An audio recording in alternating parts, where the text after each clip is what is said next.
মধ্যপ্রাচ্যের চলমান সংঘাতের মধ্যে নতুন করে বড় ধরনের হামলার দাবি করেছে ইরানের সেনাবাহিনী। তাদের এক বিবৃতিতে বলা হয়েছে, ইসরায়েলের বেশ কয়েকটি গুরুত্বপূর্ণ সামরিক ও গোয়েন্দা স্থাপনা লক্ষ্য করে এই হামলা চালানো হয়েছে। এই হামলার লক্ষ্যবস্তুগুলোর মধ্যে ছিল ইসরায়েলের সামরিক গোয়েন্দা সংস্থা আমান।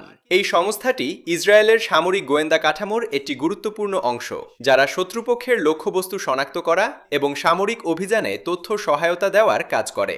এছাড়াও হামলার লক্ষ্য ছিল ইসরায়েলের অত্যন্ত গুরুত্বপূর্ণ সিগন্যাল গোয়েন্দা ইউনিট, যা ইউনিট ৮২০০ নামে পরিচিত।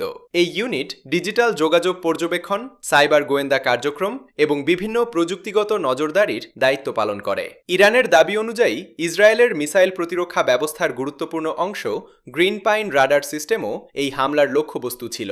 এই রাডার সিস্টেম ইসরায়েলের ক্ষেপণাস্ত্র প্রতিরক্ষা ব্যবস্থার একটি গুরুত্বপূর্ণ উপাদান, যা দূর থেকে আসা ব্যালিস্টিক মিসাইল শনাক্ত করতে ব্যবহৃত হয়। বিশ্লেষকদের মতে, এই ধরনের রাডার ব্যবস্থা ক্ষতিগ্রস্ত হলে আকাশ প্রতিরক্ষা ব্যবস্থার কার্যকারিতা কমে যেতে পারে। এছাড়াও হাইফা নৌঘাটির সাবমেরিন সদর দপ্তর এই হামলার লক্ষ্য ছিল বলে দাবি করা হয়েছে।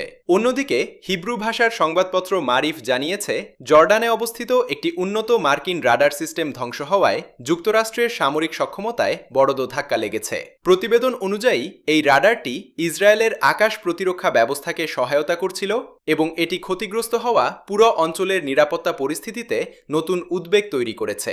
মধ্যপ্রাচ্যের এই সংঘাত এখন ক্রমেই আরও জটিল হয়ে উঠছে এবং আন্তর্জাতিক মহল পরিস্থিতি গভীরভাবে পর্যবেক্ষণ করছে। এই বিষয়ে আপনার মতামত কি? আপনার মতামত কমেন্টে লিখে জানান এবং এমন আরও আন্তর্জাতিক খবর ও বিশ্লেষণ পেতে আমাদের পেজটি অবশ্যই ফলো করুন।